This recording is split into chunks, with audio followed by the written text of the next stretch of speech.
Hello friends, నేను మీ mister Kiran ఫుడీని. ఒక అద్భుతమైన చికెన్ రెసిపీ అలానే దోశతో మీ ముందుకొచ్చాను. అంటే చికెన్ దోశ.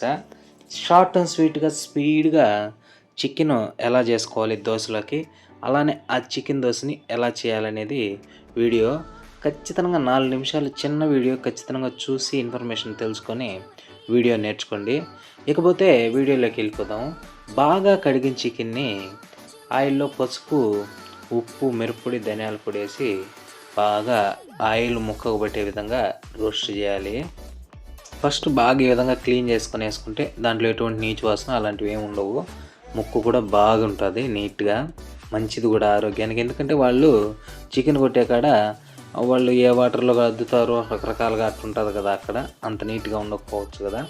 అందుకనే ఉద్దేశంతో మనం ఇంటికి తెచ్చి మళ్ళీ నీట్గా వాటర్లో బాగా కడిగి ఒక 2-3 సార్లు బాగా నీళ్ళలో ఫ్రెష్గా క్లీన్ చేసి మళ్ళీ కానీ వంట చేసుకుంటే ముందు అక్కడే ఫస్ట్ స్టెప్ బాగుంటుంది అద్భుతంగా. ఇకపోతే ఉప్పు, పసుపు, మిరప్పొడి వేసి నీట్గా రోస్ట్ చేయాలి. ఎంత బాగా ముక్క ఆ ఆయిల్లోనే రోస్ట్ అయితే అంత బాగా టేస్ట్ మనకు స్టార్టింగ్ నుంచే అబ్బుతుంది, బాగుంటుంది. మెయిన్ బ్యాచిలర్స్కి అయితే ఈ వంట చాలా స్పీడ్గా తొందరగా అయిపోతుంది. 4 నిమిషాలంటే దాదాపు ఒక 15 నిమిషాల్లో అయితే మీ వంట పూర్తిగా అయిపోతుంది నాకు తెలిసి.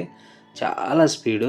పోతే ఇంకొక పక్క దోసపిండి ఉండి ఒక పక్క అది కూడా రెడీ చేసుకున్నామంటే ఈ చికెన్ ఉడికేటప్పటికి క్లైమాక్స్ చేసేసుకోవచ్చు.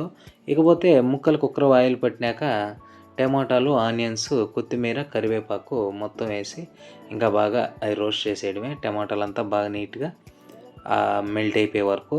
ఇకపోతే ఇది ఒక పక్క ఉడుకుతుంటే స్పీడ్గా వంట అవ్వాలంటే అన్ని పనులు ఒక్కొక్కసారే అయిపోవాలి. నేను వంటలో దిగినప్పుడు వారు వన్ సైడ్ మన పద్ధతి అదే విధంగా ఉంటుంది. చికెన్ ఒక పక్క ఉడుకుతుంటే ఇంకొక పక్క టమాటా, ఆనియన్, లైట్గా కొబ్బరి అలానే మిక్సీలో ఆ పేస్ట్ వేసుకొని ఆ పేస్ట్ను కూడా దాంట్లో వేసేయాలి. ఈ ముక్కలు ఉడికేటప్పుడు అంతా బాగా రోస్ట్ అయిపోతాయి.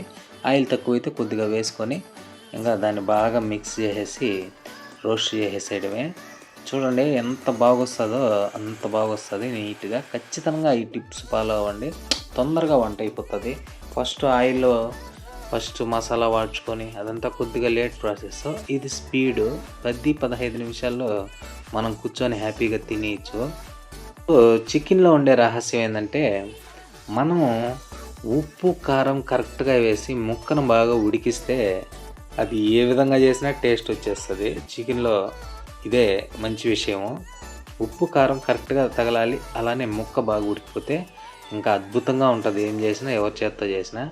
పోతే బ్యాచిలర్స్ మెయిన్ రకరకాలుగా ఇబ్బంది పడుతుంటారు. ఎక్కువ డబ్బులు పెట్టి పార్సల్ తెప్పించుకుంటారు, ఆరోగ్యాలు అటు చెడిపోతుంటే వాళ్ళకైతే మెయిన్ చిన్న గ్యాస్ స్టవ్ వంట చేసుకునే వాళ్ళకైతే ఈ టిప్ చాలా బాగుంటుంది. స్పీడ్గా అయిపోయి చికెన్ కర్రీ చాలా బాగొస్తుంది. చూడండి లాస్ట్ వరకు ఎంత కలర్ఫుల్గా తయారవుతుందో. పోతే ముక్కలు, టమాటాలు అన్నీ ఉడికాక కొద్దిగా వాటర్ యాడ్ చేసుకునేస్తే మనకు దోశలకు కావాలంటే కొద్దిగా శారవాలాగా కావాలి కాబట్టి మనకు ఎంతమంది తింటున్నామని దాన్ని బట్టి ఆలోచించుకొని కొద్దిగా వాటర్ కలుపుకొని ఇంక బాగా ఉడకబెట్టేసేయడమే. ఉడకబెట్టేశాక మనకైతే చికెన్ కర్రీ అయితే ఇంక రెడీ అయిపోయినట్టు, ఎందుకంటే ఫుల్లన్నీ ముందే వేసాం కాబట్టి. ఇకపోతే ఇంకొక స్టవ్లో ఇంకొక పక్క దోసపెనం పెట్టి దోసపిండి అయితే వేసుకొని ఫస్ట్ ఆ శార్వాన్ అయితే ఆ చికెన్ పులుసుని పైన బాగా నెరిపితే ఆ దోసకంతా ఫ్రంట్ సైడ్ బాగా నీట్గా అయిపోతుంది. తర్వాత ఉడికిన చికెన్ ముక్కలేసి దోశను రోల్ చేసుకొని తింటుంటే స్వర్గలోకాలే అద్భుతంగా అనిపిస్తుంది. వీడియో ఖచ్చితంగా అయితే ఒక లైక్ ఇవ్వండి.